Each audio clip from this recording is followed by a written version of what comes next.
हम हिंदू क्या है, हिजड़े हैं। इनको सिर्फ मजा आता है किसमें, सेक्युलर बनने में। तो भैया सेक्युलर बने रहो। आप कश्मीर से भी लात मार के भगाए गए थे, आप बांग्लादेश से भी लात मार के भगाए गए, आप उसके बाद केरला, कर्नाटक, बंगाल, हर जगह से लात मार के भगाए जा रहे हो। चाहे आप नूह के दंगे देख लो, फिर चाहे आप जो हमारे हल्द्वानी में हुआ वो वाले दंगे देख लो, चाहे आप वेस्ट बंगाल में जो हो रहा है वो वाले दंगे देख लो, आप केरल देख लो, हर तरफ, चाहे आप कश्मीर देख लो, हर तरफ हिंदुओं को भगाने का काम, हिंदुओं की बहन बेटियों को लव जिहाद में फंसाने का काम, लैंड जिहाद करने का काम, थूक जिहाद करने का काम, फलों को चाट के मूत के खिलाने का काम तो ये लोग कर रहे हैं ना। यही तो भाईचारा है ना सर। एक तरफ खुल के ये लोग जश्न मनाएं, दूसरी तरफ पुलिस प्रशासन हमारे सुरक्षा में खड़ी रहे। अगर जबरदस्ती जय श्री राम के नारे हिंदू लगवा रहा होता ना तो आज 10-11 करोड़ से 40-45 करोड़ नहीं हो गए होते। नूपुर शर्मा कुछ अगर हकीकत कोट कर देती है इनका बुक को तो उसके खिलाफ सरतन से जुदा के नारे लग जाते हैं। तस्लीम रहमानी हमारे भगवानों को गाली दे देता है, वो खुलेआम घूम रहा है। देखिए, जामिया मिलिया इस्लामिया में जब से ये वाक़या हुआ है कि हिंदू स्टूडेंट्स को दिवाली मनाने से जो रोका, उनके दिए तोड़े गए, उनकी रंगोली मिटाई गई, तब से ये देश भर में चर्चा का विषय बना हुआ है। मेरे साथ कुछ लोग हैं, मैं इनसे बातचीत करूंगा कि आखिर क्या ये सवाल उठ रहा है कि अब सेलिब्रेशन में हमें पुलिस की मौजूदगी में करना होगा। क्या नाम है सर? ऋषिकेश शुक्ला। क्या लगता है, जैसे मैंने पूछा कि अब हमें जो हिंदू इस देश का बहुसंख्यक है उसको अपने त्यौहार भी सेलिब्रेट करने के लिए पुलिस की ज़रूरत पड़ेगी? ये कोई नई बात तो है नहीं हमारे लिए। चाहे रामनवमी की यात्रा देख लो, उस पर पत्थरबाजी होती है, चाहे हनुमान जयंती की यात्रा देख लो, उस पर पत्थरबाजी होती है, चाहे हमारी दिवाली आप देख लो, उसमें भी हमारे दिए जलाने तक से इनको दिक्कत है। जो दिया पूरे घर को रोशन करता है, पूरे भारत देश को एक दिशा दिखा सकता था कि भैया हमें इस शांति की ओर चलना, उसको इन्होंने भंग करने की कोशिश कर दी। और हम हिंदू क्या है, हिजड़े हैं। जैसे कि मैं हर बार बोलता चला रहा हूँ, इनको सिर्फ मज़ा आता है किसमें, सेक्युलर बनने में। तो भैया सेक्युलर बने रहो। आप कश्मीर से भी लात मार के भगाए गए थे, आप बांग्लादेश से भी लात मार के भगाए गए, आप उसके बाद केरला, कर्नाटक, बंगाल, हर जगह से लात मार के भगाए जा रहे हो। और सेक्युलर बने रहो, धीरे धीरे पूरे भारत से लात मार के आप भगा दिए जाओगे।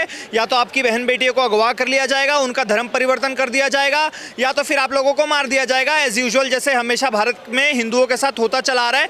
आप लोग ऐसे ही हिजड़े बने रहो, आप लोग सिर्फ आलू, टमाटर, प्याज यही सब सस्ता करने में लगे रहो। भैया मैं तो ऐसा नहीं चाहता। मैं पहले भी बोलता था, अब भी बोल रहा हूँ, दिवाली के लिए शॉपिंग उस दुकान से करें जो आपके पैसों से अपने घर में दिवाली मनाए, उस दुकान से बिल्कुल ना करें जो आपके पैसों से आपके ऊपर पत्थर और पेट्रोल बम बरसाए। क्यों लगता है आपको कि देश भर से भगाए जाएंगे सेकुलर बने रहेंगे तो? क्योंकि वो लोग कहते हैं जो सेकुलरिज्म को मानते हैं कि ये एक जहर वाली बातें हैं, ये सब बोलना कि हिंदू खतरे में है, हिंदू खतरे में है। मैं पत्रकार महोदय आपसे एक प्रश्न पूछना चाहूँगा। इनकी हज की यात्रा निकलती है, इनकी मुहर्रम का ताज़िया निकलता है, इनकी बकरी ईद आती है, इनकी मीठी ईद आती है। आप मुझे एक इनका त्यौहार बता दीजिए जिसमें पुलिस प्रशासन इनके सिक्योरिटी में खड़ी रहती हो। एक बता दीजिए ना मुझे। मैं आपको दिखा दे रहा हूँ, अमरनाथ यात्रा में लाखों पुलिस रहती है। हमारी कोई भी रामनवमी की, हनुमान जयंती की, दुर्गा पूजा की, दीपावली की, गणेश चतुर्थी की, आप चाहे जो भी हमारे 30 त्यौहार देख लीजिए, यहाँ तक कि रक्षाबंधन पे आपको हर तरफ पुलिस का पहरा दिखेगा, हर तरफ पुलिस हिंदुओं के प्रोटेक्शन में खड़ी रहती है। क्यों भैया? कहीं तो कुछ समस्या है ना भैया। ये भाईचारा ऐसे ही तो चल रहा है, यही तो भाईचारा है ना सर। एक तरफ खुल के ये लोग जश्न मनाएं, दूसरी तरफ पुलिस प्रशासन हमारे सुरक्षा में खड़ी रहे। एक तरफ हम इनके ताजिया पे फूल बरसाए, तालियां बजाएं, दूसरी तरफ हमारे रामनवमी की यात्रा पे लोग पत्थर और पेट्रोल बम बरसाए। यही भाईचारा है, यही भाईचारा हिंदू पहले भी देखता चला आ रहा था। 800 साल मुगलों ने राज किया, 250-300 साल ब्रिटिश ने राज किया। क्यों? क्योंकि हिंदू सेक्युलर है, हिंदू भाईचारा निभाना जानता है। तो भैया भाईचारा आप लोग निभा रहे हो, आप लोग भुगतो। भैया मुझे ऐसा घटिया, मुझे ऐसा नकली, मुझे ऐसा दोगलापन वाला भाईचारा ना ही मैं निभाऊंगा और ना ही मैं देखना चाहूँगा। अच्छा, जो जामिया इस्लामिया में जो कांड हुआ है उसी को लेकर मैं एक सवाल पूछूंगा कि मुस्लिम स्टूडेंट्स जो वहाँ के हैं वो ये कह रहे हैं कि ये ज़बरदस्ती जय श्री राम के नारे लगा रहे थे।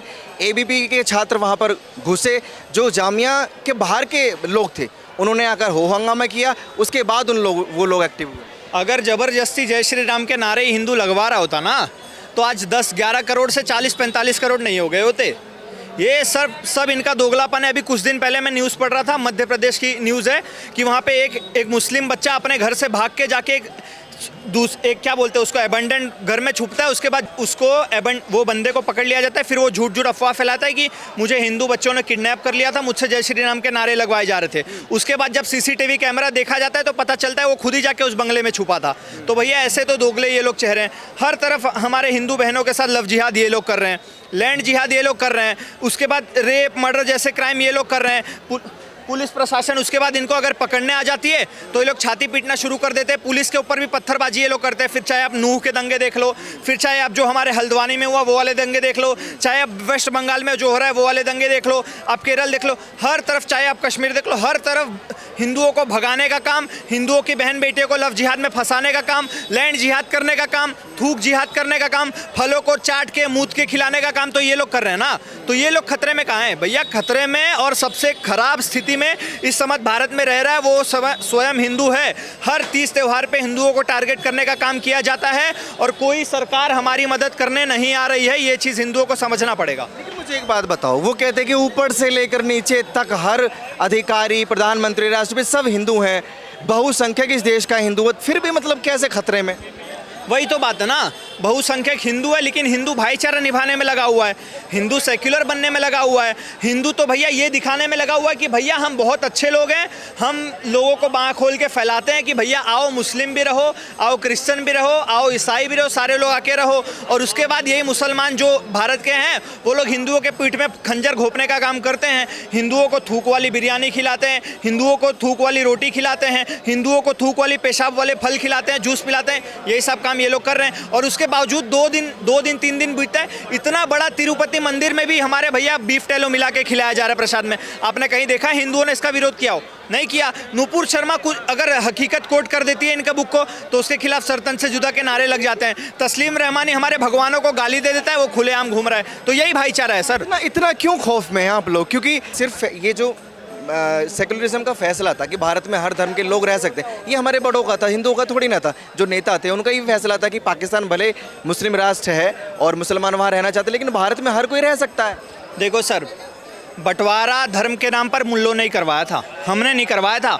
मुस्लिम राष्ट्र इन्हीं मुल्लों को चाहिए था। जब मुस्लिम राष्ट्र मिल गया तो आप लोग वहाँ चले जाओ ना। और खतरे की बात है ना जनाब, तो भैया मैं मुसलमानों से खतरे में नहीं हूँ। मुझे पता है ये लोग तो मेरे दुश्मन हैं ही। मैं खतरे में हूँ जो हमारे दोगले हिंदू, हमारे हिंदू बन के रह रहे हैं, मैं उनसे खतरे में हूँ। मुझे पता है यही दोगले हिंदू हैं जो हमारे हिंदुत्व को खा रहे हैं, जो हमारे हिंदुओं के पीठ पीछे खंजर भोंकने का काम कर रहे हैं। मैं इन्हीं से खतरे में हूँ। जिस दिन ये दोगले हिंदू सुधर जाए उसके बाद किसी की औकात नहीं है हमारे धर्म के ऊपर टिप्पणी कर सके या हमारे ऊपर कोई पत्थरबाजी कर सके या जिहाद नाम का कैंसर फैला सके। नहीं, वही मैं कह रहा हूँ, जिनको मुस्लिम राष्ट्र चाहिए था वो मुसलमान जा चुके हैं, लेकिन जिनको भारत के साथ रहना था, धर्मनिरपेक्ष देश में रहना था, मिलजुल कर रहना था, वो इस देश में रुके ना। अच्छा, मैं आपसे पूछना चाहता हूँ, प्लेसेस ऑफ वर्शिप एक्ट धर्मनिरपेक्षता है, वक्फ बोर्ड धर्मनिरपेक्षता है, उसके बाद हज पे सब्सिडी धर्मनिरपेक्षता है, मदरसों में जो मौलाना है उनको सैलरी देना धर्मनिरपेक्षता है।